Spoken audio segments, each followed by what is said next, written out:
আসসালামু আলাইকুম সবাইকে। আশা করি সবাই ভালো আছেন। নতুন একটা ভিডিও নিয়ে চলে আসলাম। ঢাকার ব্যস্ত জীবন থেকে গ্রামের দিকে চলে আসছে। গ্রামের পরিবেশ, খোলা বাতাস আর সুন্দর প্রকৃতি সত্যিই মনটা ভালো করে দেয়। তবে গতকাল রাতে অনেক ঝড় হয়েছে, গাছ পড়ে গেছে, কোথাও ইলেকট্রিক পিলার পড়ে গেছে। এই জন্য সারাদিন কারেন্ট ছিল না, এমনকি ইন্টারনেটও ছিল না।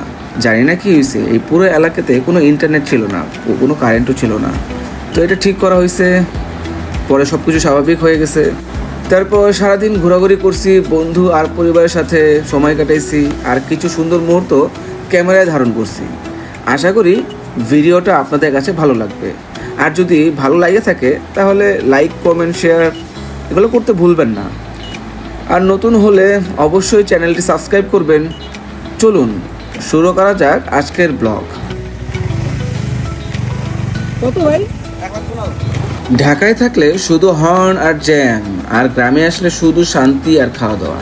আজকে বের হয়েছিলাম একটু ঘুরতে, কিন্তু মনে হচ্ছে ঘোরার চেয়ে বেশি খাওয়া দাওয়া হয়ে গেছে। ছোটকালে বড় খালার কাছে কিছু ভৌতিক কাহিনী শুনতাম। এই বটগাছকে ঘিরেই কিছু অলৌকিক কাহিনী হইতো। যাই হোক, সামনে একটা অ্যাক্সিডেন্ট হয়েছে, বিশাল বড় জ্যাম, নিয়ন্ত্রণ হারায়া বাসটা পড়ে গেছে খাদের মধ্যে, প্রায় অলমোস্ট। যারা দুর্ঘটনার শিকার ছিল, আল্লাহ তাদেরকে সুস্থ রাখুক, ভালো রাখুক, দোয়া রাখি। সময়ের চেয়ে জীবনের মূল্য অনেক বেশি, এটা শুধু আমরা মুখেই বলি, মানি না। তো আমরা সবাই সেফলি ড্রাইভ করব আশা করি।